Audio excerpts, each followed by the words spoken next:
Halo teman-teman, kembali lagi dengan saya Sony Wayan dari Blood Ink Tattoo Studio. Di video kali ini saya mau menjawab pertanyaan-pertanyaan dari teman-teman yang beberapa hari yang lalu saya sempat bikin story followers dari Blood Ink Tattoo sama Sony Wayan. Silahkan bertanya apapun, entah tentang kehidupan, tentang pertatoan, tentang teknis, tentang semuanya, bahkan tentang perdangdutan atau apa, itu bisa tanya sama saya. Terus nanti saya jawab di video ini. Ini ada beberapa pertanyaan. Jadi ada 789 pertanyaan. Terus itu bohong ya. Sebenarnya hanya 3 aja. Oke, ini pertanyaannya banyak banget. Pertanyaannya banyak tentang tato sih ya, tentang tato, tentang hal-hal yang nyeleneh gitu. Langsung aja ya. Oh ya, sebelum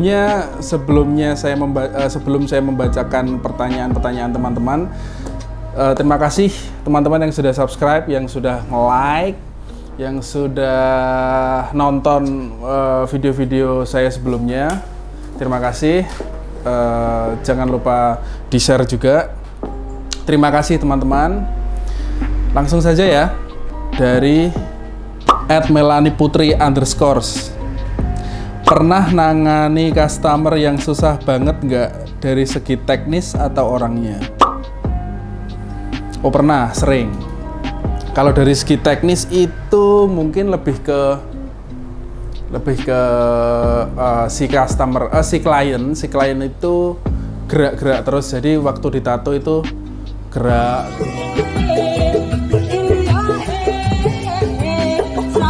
Terus gitu. Terus kalau ditato gerak kan otomatis bikin garis jadi melengkung gitu, jadi rusak, jadi keriting. Terus kalau dari segi orangnya, kalau dibilang susah banget sih enggak ya, karena setiap klien kan juga banyak warna ya, ada yang maaf, ada yang cerewet, ada yang tanya-tanya terus, ada yang tanya-tanya ternyata enggak jadi ya, itu wajar, itu memang seperti itu gitu. Hukum jual beli itu memang seperti itu. Lanjut ya. Terus ada @irfan Gokong 55. Pertanyaannya, Mas dari kapan belajar tato? Cerita dikit dong. Saya belajar tato dari tahun 2010 akhir. Sepertinya tahun 2010 akhir, jadi sudah kurang lebih ya 11 tahunan ya. 11 tahun. Cerita dikit ya, itu udah dikit ya. Oke, lanjut ya. @akbarvespa, A-nya double. Kapan adain tato flash lagi Mas? Oh ya, jadi saya memang sering bikin tato flash di sebelum pandemi. Sebelum pandemi saya bikin tato flash, jadi saya bikin apa ya namanya, lapak tato. Jadi saya sudah melapak beberapa desain yang sudah saya buat, yang sudah saya copy dari internet juga. Itu nanti tinggal orang-orang pilih, dan biasanya saya melapaknya di cafe teman-teman atau di lingkungan umum lah, tidak di dalam studio, di luar studio. Oke, lanjut. @jamami.priyoga. Jamami. Oke. Bang, pertanyaannya, Bang, ada nggak sih cara biar tato warnanya awet? Kalau caranya itu sebenarnya bukan caranya ya. Menurut saya pribadi, kalau dari awal tatonya memang sudah bagus, terus ngelupasnya juga sudah bagus, yaitu menurutku itu sudah awet. Menurutku seperti itu. Tapi kalau di awal tato bagus ngelupasnya itu kurang baik atau enggak ada yang rusak waktu ngelupas itu tadi ya, itu menurutku ya harus di touch up gitu, enggak terus ngelupas jelek terus dirawat biar jadi bagus ya enggak bisa, jadi lebih dari awalnya gitu. Terus kalau waktu lebih ke treatment ketika setelah tato, treatment setelah proses tato, terus nanti tatonya sudah jadi, nanti kan ada proses gatel ngelupas itu ya. Nah itu kalau seandainya dikelupas paksa pun terus melakukan hal-hal yang tidak boleh, contohnya berenang atau habis tato langsung nge-gym atau gimana, itu kan tidak boleh ya. Seperti itu. Jadi bukan dari ngerawatnya tapi dari treatment setelah proses tato. Lanjut ya. @anggamamen. Pertanyaannya, pernah nato siapa Mas yang paling berkesan? Kalau siapa sih semua berkesan sih. Cuman yang lebih berkesan itu ketika saya gambar apa gitu.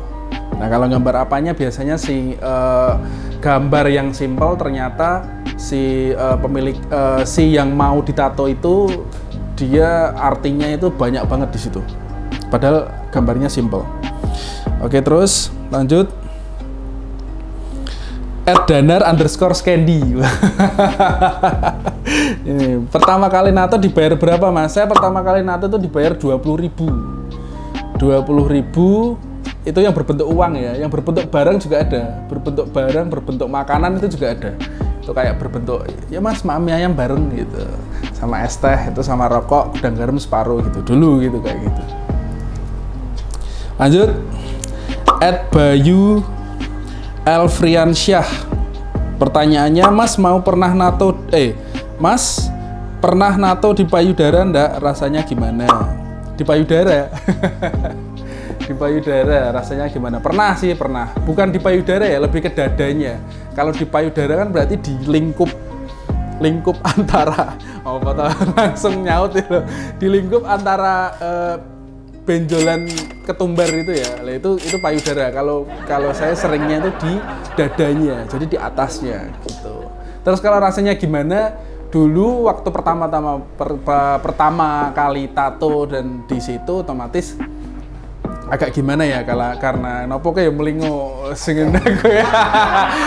Agak gimananya itu karena aduh piye gitu. Agak sungkan gitu lah, agak enggak enak gitu. Gitu lah. Seperti itu, kalau rasanya seperti itu sih. Kalau sekarang udah biasa. Lanjut ya. Ini @Denny Priyo Utomo. Pertanyaannya, ada yang pernah ngecaci atau sambat enggak Mas setelah tato? Yo banyak. Atau ngecaci atau terus ngomong neng buri itu banyak, dan itu wajar, enggak masalah. Lanjut ya. @Bella XXX20. Spot tato paling sakit di mana Bang? Spot tato paling sakit itu yang di daerah tulang kering, di tempat-tempat sensitif, sama di kulit yang jarang terkena sinar matahari, itu sakit. Sebentar ya, ada Gojek. Siapa yang pesen? Atas nama siapa? Lorenza. Hah? Lorenza. Blooding tato kan? Ya blooding tato kene toh. Terus napa mangi? Buat orang itu. Iya. Buat orang itu bukan sing ngirim. Ya. A few moments later. Ganggu lo. Karena tujuannya bener apa ya? Tak pangan. Iki apa toh? Terus lanjut ke @meni.mental.mentul. Mental tuh mental, terus natap lagi tuh mentul gitu, balik reduk gitu. Tato sulam alis bisa Mas? Pernah gitu. Saya pernah, bisa. Ya kayaknya karena saya nggak mau. Kayaknya sih bisa. Tapi kenapa kok saya nggak mau? Itu karena saya pertama kali pernah nato di alis, bukan sulam alis ya, tapi nato di alis. Ya mungkin sulam alis sama nato di alis hampir sama sih. Nato di alis, ibu-ibu, saya bikin tato di alis gitu. set 30 menit kemeringat gitu tuh. Kemeringat kenapa loh kok nggak pas-pas gitu ya. Terus ketika ngaca terus gini. Jadi yang satu naik, yang satu turun gitu. Terus wah bingung gitu, jelimet. Udah langsung lanjut ya. @edo_dodok. Favorit tato artis siapa mas yang inspiring buat jenengan? Favorit tato artis. Favorit tato artis itu adalah teman-teman saya yang dulu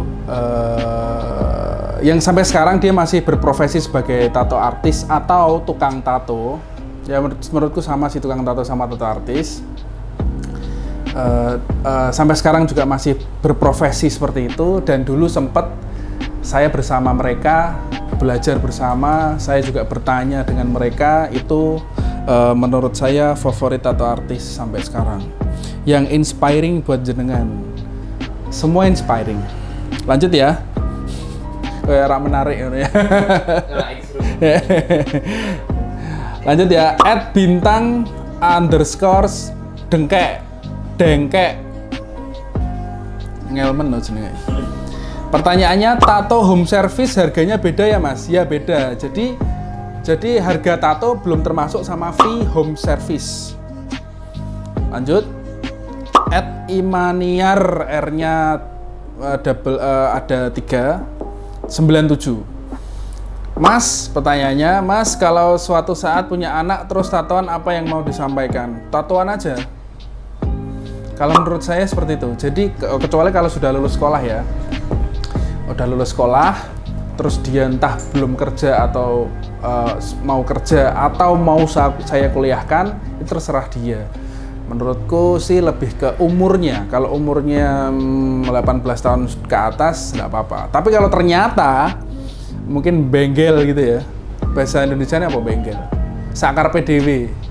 Terserah sama dia, maksudnya apa, nakal badung gitu ya. Terus ternyata SMP atau SMA sudah tatoan, ya sudah gitu. Nggak ada masalah sih. Karena mungkin nanti akan saya bilang, kalau kamu tatoan juga kamu harus bertanggung jawab apa yang sudah kamu lakukan. Ya, contohnya kayak kamu sudah tatoan, ya kamu harus menerima apa konsekuensinya. Seperti itu.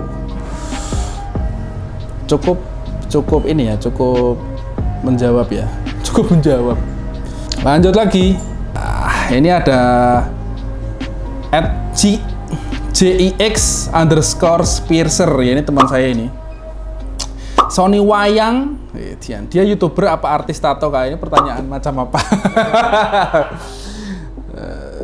Dia YouTuber apa artis tato? Ya dua-duanya. Jadi di zaman sekarang itu, jadi kita sebagai, menurut saya kita sebagai tukang tato atau tato artis, saya juga harus bisa mengikuti zaman biar nggak ketinggalan zaman.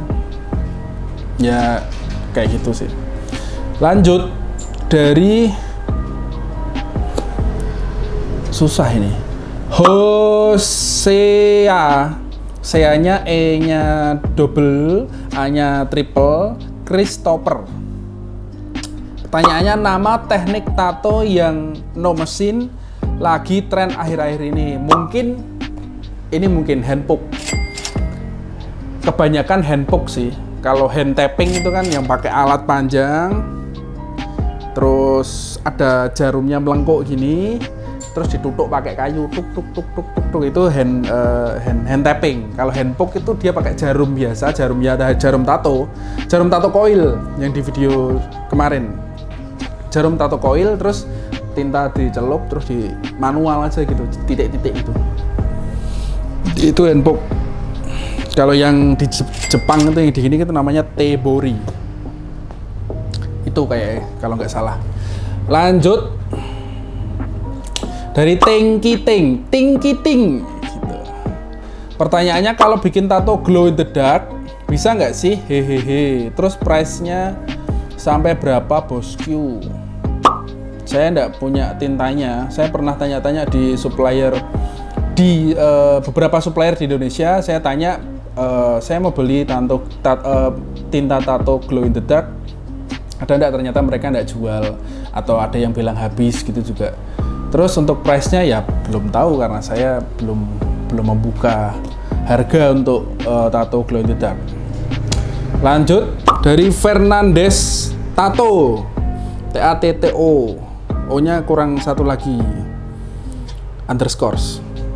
Bagaimana cara merintis usaha tato dari nol? Wejian.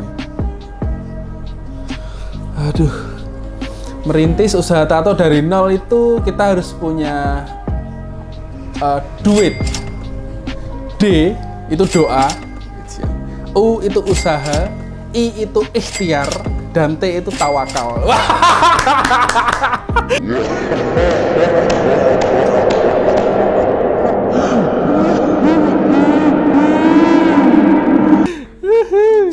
Selanjutnya nanti terserah dari yang Maha Kuasa, itu kamu mau dikasih sukses atau enggak gitu. Kalau enggak sukses berarti ada yang salah di situ, ada yang kurang. Yuk yang lain. Dari Arkan Tarif. Pertanyaannya, tato yang biasanya harganya murah tapi tato artis cenderung malas bikin apa? Nah ini tadi hampir sama kayak yang pertanyaan dari Nung 13. Pernah nggak bikin tato ternyata nggak sesuai ekspektasi dari klien? Ya, ini kayak gini nih. Pertanyaan tadi dari Arkan Tarif, tato yang biasanya harganya murah tapi tato artis cenderung malas bikin apa? Bikin apa gitu ya. Sebenarnya bukan masalah harganya murah atau enggak. Menurut saya pribadi, waktu 7 tahun yang lalu mungkin ya, 7 tahun yang lalu, terus saya ngasih harga. Kalau murah sama mahal itu sebenarnya itu relatif yo. Nggak bisa dibilang murah atau mahal, itu nggak bisa. Tapi sesuai atau enggak gitu, bukan murah atau mahal. Terus biasanya harganya murah tapi tato artis cenderung malas bikin apa? Malas bikin itu bukan karena harganya menurut saya, tapi dari situasi dan kondisi si tato artis. Mungkin si tato artis lagi penat, lagi nggak mood, lagi males. Itu malesnya karenanya bukan karena harganya ya, tapi karena situasinya dia, kehidupannya dia, mungkin di rumah atau di luar atau gimana, itu masih kurang. Jadi kalau saya pribadi itu kadang pernah sih merasa malas gambar gitu, merasa malas nato gitu. Terus otomatis ya sebisa mungkin saya kasih waktu ke dia. Gimana kalau seminggu lagi atau beberapa hari lagi gitu. Kalau ternyata dia memaksa, bisa jadi nanti hasilnya tidak sesuai ekspektasi atau akhirnya saya malas bikinnya. Tapi belum tentu itu jelek atau enggaknya kan tergantung si kliennya. Kalau kliennya melihat gambar kan beda-beda toh. Ada gambar sing, oh ini udah bagus kok mas, mbok lihat kok ini kok bagus tuh, kan ada kayak gitu toh. Nah jadi beda-beda. Menurutku tergantung situasi dan kondisi, bukan karena uangnya yo. Contoh kalau karena uangnya ya, mungkin ada si tato artis A atau B gitu ya, dia gambarnya masih masih belum sip gitu, katakanlah belum sip gitu ya. Terus kamu kasih uang sebanyak-banyaknya buat nato di dia, terus kamu minta gambar sesuai yang kamu inginkan. Mungkin si tato artis luar negeri atau di mana gitu ya, yang hebat gitu ya, yang gambarnya bagus, dia tetap tidak bisa bikin loh. Jadi itu bukan karena uangnya. Jelas ya? Jelas? Oke, lanjut. Dari Celana Ketat. Pertanyaannya, saran untuk yang mau bikin tato pertama mason. Standar sih, yang sudah dijelaskan di banyak semua tato artis. Kamu harus memilih gambar yang compare sama hidupmu atau yang berkesan di hidupmu gitu. Nggak harus bagus, nggak harus wah hebat swanger. Mau gambar kecil atau simple tapi itu berkesan di hidupmu, atau mungkin nama ibumu mungkin, nah itu kan juga berkesan toh. Karena ibumu kira lahir. Lanjut dari Ferdinando _48. Bang, Tato itu ada perawatan khusus enggak ya? Maksudnya supaya warnanya ketawa oke mau wis ya? Oh iya tadi udah. Sepertinya sudah saya bacakan semua. Itu ada beberapa pertanyaan dari story di Instagram. Terima kasih teman-teman yang sudah bertanya. Semoga jawaban saya tidak membuat kalian sakit hati atau gimana. Kalau sakit hati ya maafkan saya. Oke, gitu aja video ini teman-teman. Terima kasih. Lanjut di video selanjutnya. Kembali lagi dengan saya Sony Wayan dari Blood Tattoo Studio. Terima kasih. Sampai jumpa.